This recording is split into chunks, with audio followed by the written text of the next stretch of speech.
ఎన్నికల్లో సహజమైన రుచి ఎన్ఎస్పీ మసాలాతో 100% natural spices, no chemicals and preservatives, pure flavour, strong aroma with NSP masala. So ఈ ఇష్యూ వినంగానే మీరు షాక్ అయ్యారా? The magnitude of the whole issue. I think it's because film industry connection on the kabatti.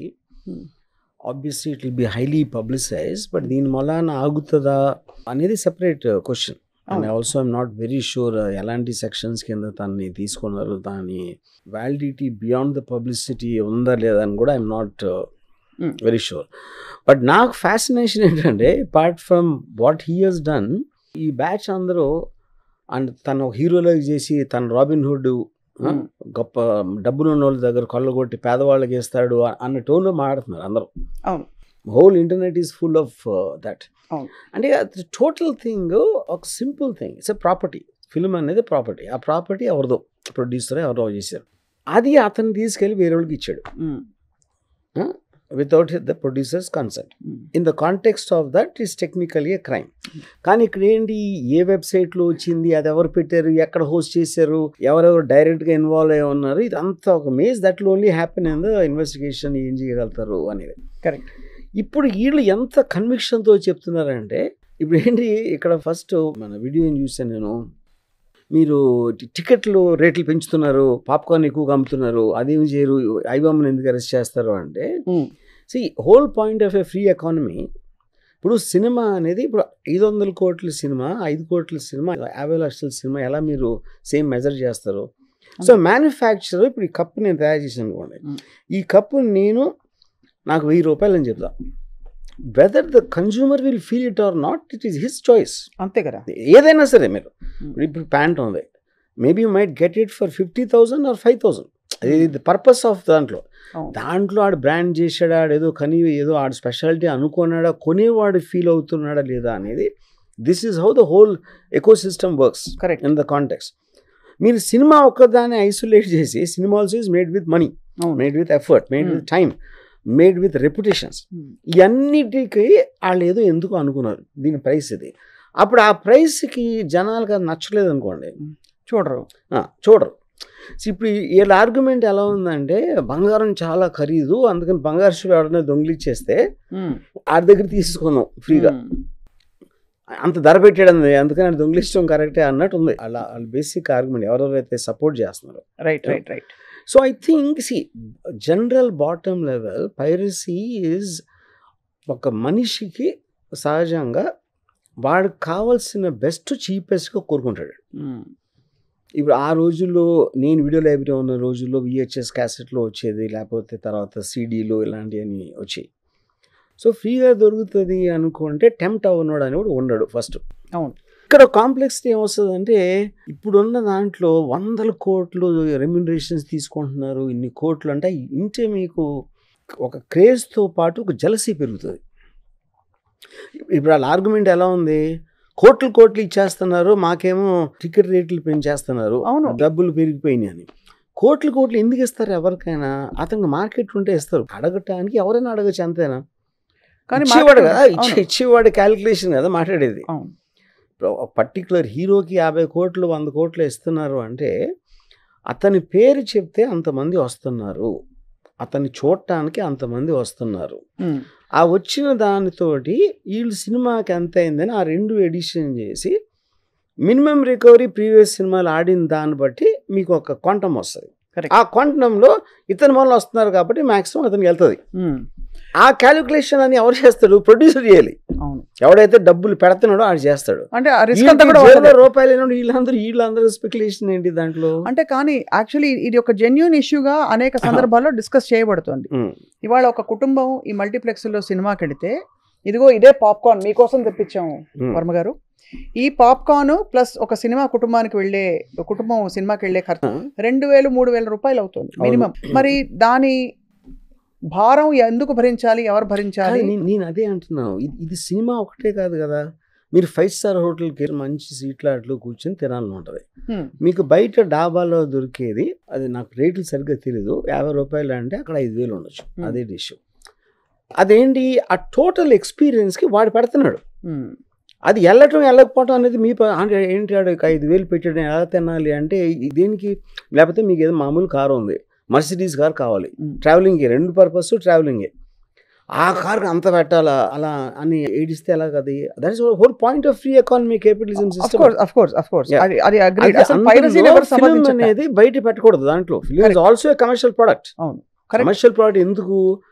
Because money is being invested, made effort, release చేసి ఆ total financial ecosystem అనేది commercial product. అది అది నాకు మంచి తిండి కావాలి, ఆ 5 స్టార్ హోటలే కావాలి, అంత మంచి అట్మాస్ఫియర్లో నేను కూర్చోవాలి, బిజినెస్ క్లాస్లో ట్రావెల్, అందరికీ ఉంటుంది అలాంటి ఆశలు.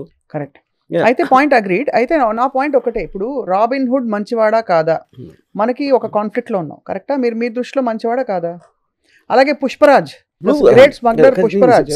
ఇప్పుడు రాబిన్ హుడ్ కాంటెక్స్ట్ ఏంటి? గొప్పోళ్ళని చంపేసి వాళ్ళ దగ్గర డబ్బులు దోసుకుని బేదోళ్ళకి ఇస్తాడు. గొప్పోడు అవ్వటం వాడు నేరమా? అది ఇప్పుడు మనం ఆలోచించలా. గొప్పోడు అవ్వటానికి రీజన్ ఉంటుంది. ఇప్పుడు దీనికో more than anything else social ఆస్పెక్ట్లో కమ్యూనిజంలో ఏం చెప్తే అందరూ సమానమే, కానీ యాక్చువల్ రియాలిటీ అందరూ సమానం కాదు. అప్పుడు వాడి స్వార్థంతో వాడుకున్న దానితో ఆడేదో ఎక్కువ కష్టపడ్డాడు, ఎక్కువ తెలివి ఉందో, ఎక్కువ ఏదో ఉంది, ఆడన్నిటితో చేసి వాడు కూడా సంపాదించుకున్నాడు. ఆ తారతమ్యాలు ఉన్నప్పుడే మీకు మోటివేషన్ వస్తుంది, మీకు కాంపిటీషన్ వస్తుంది. That is how society advances. అది తెలుసుకునే కమ్యూనిజం అనేది వెళ్ళిపోయింది, అంతరించిపోయింది దాని మూలన. ఓకే, సేమ్ థింగ్ మీరు ఇక్కడ అప్లై చేస్తారు. కమ్యూనిజం కూడా డబ్బుల పరంగా చెప్పలేదు, ఈక్వల్ ఆపర్చునిటీ పరంగా for everybody as an ideology. Even property rules లో కూడా you should not own private property. Initial communism అంతా అదే correct. From each according to his ability to each according to his need. That is the fundamental principal of communism from Marxism. Me capacity అంతా ఆడ అవసరం ఎంత. ఉదాహరణకి నేను 10 బస్తాలు పండించాను అనుకోండి, చాలా కష్టపడి నేను చేశాను. ఇంకోటి ఎవడో 5 బస్తాలే పండించాడు, కానీ ఆడికి పెద్ద ఫ్యామిలీ ఉంది, లేకపోతే ఆడికి ఏదో ఎక్కువ అవసరం ఉంది డబ్బు, అప్పుడు ఆడికి ఇచ్చేయమంటుంది ఈక్వల్ చేయడానికి. అవును. So capitalism or whatever మనకుండే వ్యవస్థలో నిలబడతారు.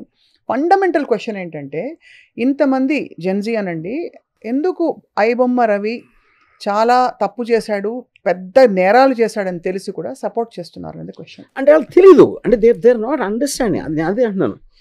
ఇప్పుడు మీకు ఎమోషనల్ ఆస్పెక్ట్ ఒకటి ఉంటుంది, లాజికల్ ఆస్పెక్ట్ ఒకటి ఉంటుంది. ఇప్పుడు ఫర్ ఎగ్జాంపుల్ నెపోటిజం ఉందనుకోండి, చాలా టాలెంటెడ్ వాళ్ళు ఉంటారు, వాళ్ళ కొడుకులకి ఇస్తున్నారు, వాళ్ళ తమ్ముళ్ళకి ఇస్తున్నారు ఛాన్స్ అని అంటారు కదా.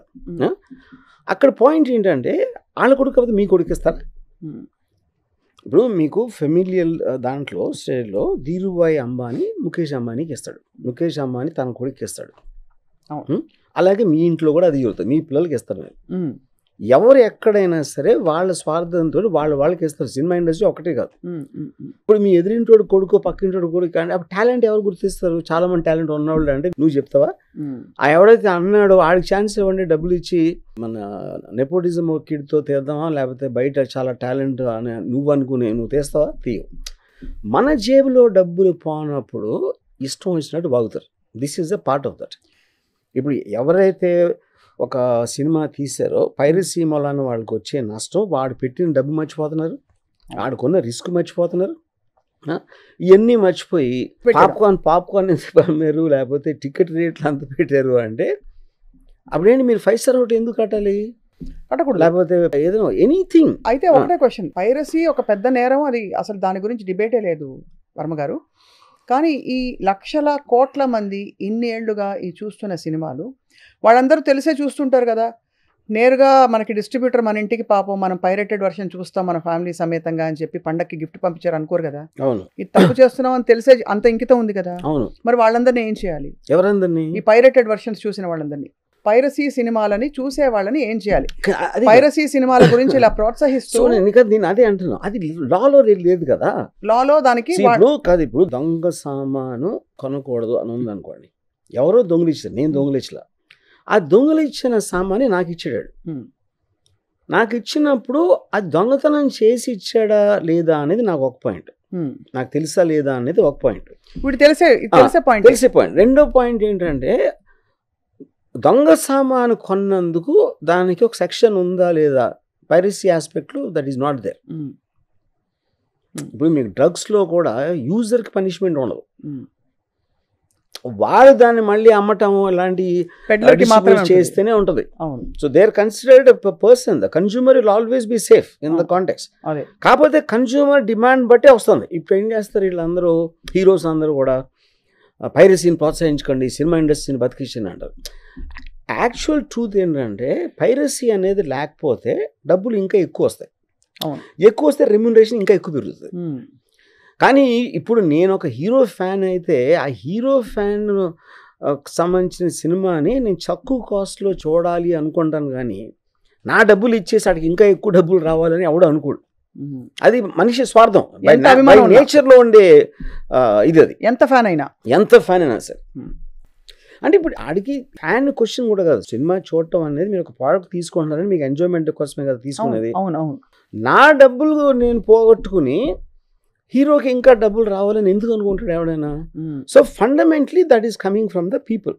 Anything which is going to be, అప్పుడు వాడికి పైరసీ సినిమా చూస్తే నాకు శిక్ష లేదు, నాకేమీ పనిష్మెంట్ రాదు అని తెలిసినప్పుడు వాడు చేస్తాడు. అప్పుడు అంత మార్కెట్ ఉంది తెలిసినప్పుడు ఎవరో కూడా ఐబొమ్మ రవియో ఇంకోళ్ళు వాడు ఆ రిస్క్ తీసుకుంటారు గ్యారంటీ. అది నెక్స్ట్ అడగబోతుంది. అదే ఇప్పుడు ఏదైతే రూట్ ఆఫ్ ద ప్రాబ్లం ఉందో ఎందుకు చూస్తున్నారు ఇలాగ పైరేటెడ్ వర్షన్స్ అని తెలిసి కూడా? ఒకటి శిక్ష ఇంప్లికేషన్స్ లేవు కాబట్టి పైరేటెడ్ వర్షన్స్ చూసే వాళ్ళకి, రెండు మీరు అన్నట్టు ఫ్రీగా వస్తుంది కాబట్టి చూస్తున్నారు. మూడోది అఫ్ కోర్స్ మనం ఒప్పుకోకపోయినా థియేటర్కి వెళ్తే అఫోర్డబిలిటీ లేని వాళ్ళే ఇలాంటి వాళ్ళు ఎక్కువ చూస్తారు, లేదు టైమో ఏదో లేని వాళ్ళు. మరి వాళ్ళ ఆ కోర్ ప్రాబ్లమ్ సాల్వ్ చేయకుండా ఒక ఐబొమ్మ రవిని అరెస్ట్ చేస్తే పైరసీ సమస్య ఆగిపోతుందా ఇస్ ఎ క్వశ్చన్. పైరసీ సమస్య ఆగిపోకపోవచ్చు, కానీ అది కూడా చేయకపోతే అసలు మొత్తం వదిలేసినట్టే కదా. డెఫినెట్గా చేయాలి. దాని మొలాన ఆగుతుందా, ఎంత అవుతుంది, మళ్ళీ అసలు అతను యాక్చువల్గా అతన్ని కన్విక్ట్ చేయగలుగుతారా లేదా కూడా ఐఎమ్ నాట్ వెరీ షూర్. ఇప్పుడున్న రూల్స్ దాంట్లో అతనికి ఉన్న at least not to my knowledge. Why? ఎందుకంటే that is about 7 years below case. అది ఇప్పుడు ఇన్వెస్టిగేషన్లో అది ప్రూవ్ అవటానికి ఇప్పుడు మన దేశం ఎలా ఉందంటే నిటారీ కిల్లింగ్, ఒక 40-50 మందిని చంపేసిన వాళ్ళ కేసు ఢిల్లీలో 18 సంవత్సరాలు ట్రయల్ జరిగి ఫైనల్గా ఎక్విట్ చేశారు, ఎవిడెన్స్ లేదు. ఇది అంత భయంకరమైన ఇది, అంటే కొట్టొచ్చినట్టు ఆనవాళ్ళకి. అలాంటిది ఇప్పుడు ఎవరు ఎక్కడ సర్వర్లో పెట్టారు ఇది అన్ని ఊరికని ఇనీషియల్గా మీకు మీడియా పబ్లిసిటీలో వచ్చేస్తుంది. కానీ ఆ కాంట్రాక్ట్స్ ఇతన్ని ఏమైనా చేయగలుగుతారా లేదా అని కూడా నాకు ఐఎమ్ నాట్ షూర్ అండి. I'm not aware of all the details of that. Right. ఇంకోటి ఏంటి, ఇతను ఇక్కడికి వచ్చాడు, రాకపోతే పట్టుకోలేరా ఇంకెప్పటికి? అది కూడా పాయింటే కదా. కరెక్ట్. ఇప్పుడు ఎవరన్నా క్రైమ్ చేస్తే ఎక్స్ట్రాడిషన్ ట్రీటీ, ఇప్పుడు ఇందులో ఉన్న ఇప్పుడు టెక్నాలజీతో వచ్చిన ప్రాబ్లం ఏంటంటే మనకి లాలో ఉన్న ప్రొవిజన్స్ చాలాసార్లు ఇన్ఎడిక్వేట్ అయిపోతాయి కొత్త టెక్నాలజీ వచ్చినప్పుడు. అవును, కరెక్ట్. సో ఇప్పుడు ఫర్ ఎగ్జాంపుల్ ఒక cinema, I think it's Pawan Kalyan, ఆడు ఎవడో ఎడిటింగ్ కూడా గర్ల్ ఫ్రెండ్గా చూపించడానికి ఆడు తీసాడు, అది చూపించాడు, అది అక్కడ లీక్ అయింది. ఇప్పుడు that's a very difficult case to actually see. ఎందుకంటే నేను మీ ఇంటికి వచ్చి బంగారం దొంగిలించాను, నేను తీసుకెళ్ళిపోయా, దట్ ఈస్ థెఫ్ట్. నేను మీ ఇంటికి వచ్చి బంగారం తీసుకుని రోడ్డు మీద పెట్టాను అనుకోండి, రోడ్డు మీద వేరే వాళ్ళు తీసుకెళ్ళారు, ఆడు దొంగిలించారు, వాళ్ళకి రోడ్డు మీద దొరికింది. సో అప్పుడు అది నా ఇంటెంట్ ఏ సెక్షన్ కింద వస్తుంది? అంతే కదా. అప్పుడు ఏంటి, దాంట్లో ఒక ఇది ఉంది, మెలీషియస్ మిస్చీఫ్ అని ఉంది ఒక సెక్షన్. అంటే దాన్ని చాలా అచ్చ తెలుగులో చెప్పాలంటే చిలిపి. ఇప్పుడు చిలిపి పనికి ఎంత శిక్ష వేస్తారు మీరు? అంతే కదా. సో ఇప్పుడు ఎయిర్పోర్ట్కి అక్కడికి ఫోన్ చేసి బాంబ్ అని చెప్పాడు అనుకోండి, ఇంటెలిజెన్స్ ఇన్ఫర్మేషన్ అది అది సీరియస్గా తీసుకోవాలి. అవునంతే. ఆడు గబగబా అన్ని చేసేసి తీసుకుని లేదు. అప్పుడు ఎవడైతే ఫోన్ చేయండి అరెస్ట్ చేస్తే వాడు పెట్టలేదు బాంబు, ఆడికి చంపే ఉద్దేశం కూడా లేదు, ఆడి చిలిపి పని అది బేసిక్గా. సో ఈ టెక్నాలజీ తోటి ఇలాంటి అన్నీ ఓపెన్ అవుతాయి. You don't know where to do what and this and that. ఇంకోటి ఏంటంటే ఇప్పుడు మీకు ఇంతమంది చేతిలో ఉన్నప్పుడు, recently I heard a case, ఎవడో మెయిన్ వాడిని పెట్టుకుంటే ఆ మెయిన్ వాడి వాజ్ కంట్రోలింగ్ 30-40 పీపుల్. అవును, మెయిన్ వాడిని పట్టుకుంటే ఈ 30-40 ఇండిపెండెంట్ అయిపోయారట. వాళ్ళు ఇండిపెండెంట్గా అదే చేస్తున్నారు పని. అంటే ఒకరిని తీసేసి వాడి కంట్రోల్ పోయేటప్పటికి మీరు 30-40 క్రియేట్ చేశారు దాంట్లో. అంతే కదా. థర్డ్ థింగ్ ఏంటంటే ఎంత సీరియస్గా తీసుకుంటారు. ఇప్పుడు ఫర్ ఎగ్జాంపుల్ నేను నా పర్సనల్ ఎక్స్పీరియన్స్ చెప్తాను. నేను వీడియో లైబ్రరీ నడిపాను సినిమా డైరెక్టర్ అవుతాను. ఇప్పుడు ఒక పర్టికులర్ టైంలో టాస్క్ ఫోర్స్ వాళ్ళు వచ్చి రైడ్ చేశారు. ఎందుకు రేట్ చేసేవారు? Video piracy. అదే వీడియో పైరసీ కోసం. పైరసీ కాబట్టి మీకు పైరసీ సమస్యతో దగ్గర ఆఫ్ కోర్స్ అని నా దగ్గర ఒక 500 క్యాసెట్స్ సీజ్ చేశారు. వీళ్ళు సెంట్రల్ ఫోర్స్ అంటే సిటీకి. అక్కడ వెళ్ళి పంజాగుట్ట పోలీస్ స్టేషన్లో కేసు రిజిస్టర్ చేసి అప్పగిచ్చారు నన్ను, ఇంకో 5-6. అక్కడ ఇన్స్పెక్టరు ఏదో మీరు పట్టుకూడి కోసం 2-3 వేలు కోసం సంపాదించడం ట్రై చేస్తే ఈ ప్రొడ్యూసర్ నాకు కోర్టులో ఉండే బ్లాక్ మనీ అంతా సంపాదిస్తారు, వాళ్ళకి మిమ్మల్ని చూసి ఏడుపు. ఇన్స్పెక్టర్ అన్నాడు ఇది మీతోట.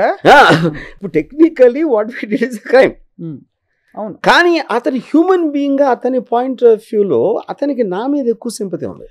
నేను నా పక్కన అక్కడి నుంచే రాబిన్ హుడ్ ఇష్యూ వస్తుంది. అది కరెక్ట్. అప్పుడు ఏమవుతుంది, డబ్బులు ఉన్నోడికి కొంత డబ్బులు పోతే ఏంటంట అనే ఒక ఫండమెంటల్ ఇష్యూ ఉంటుంది. అంతే. మీకు 10 కోట్లు వచ్చి రావాల్సింది 8 వచ్చింది అనుకోను. 8 వచ్చాయి కదా తృప్తిపడి అంటారు. అది కోట్లే కదా. కానీ అప్పుడు మీరు 1000 రూపాయలు సంపాదించేవాడికి కోట్లు అనే ఫిగర్ అంటే దిమ్మ తిరిగిపోతుంది అసలు. So that jealousy aspect and ununderstandable pattern of that kind of a wealth నుంచి ఈ సపోర్ట్ వస్తుంది.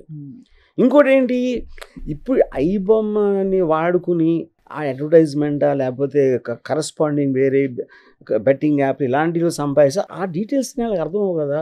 నాకు ఫ్రీగా ఇస్తున్నాడు, నాకు కావాల్సింది నాకు ఫ్రీగా ఇస్తున్నాడు, నా దగ్గర డబ్బులు తీసుకోకుండా. అవును, అది వాడు చూస్తాడు. కానీ వాడు ఇంకా ఏం చేస్తున్నాడు అనేది ఎవరికి అర్థమవుతుంది?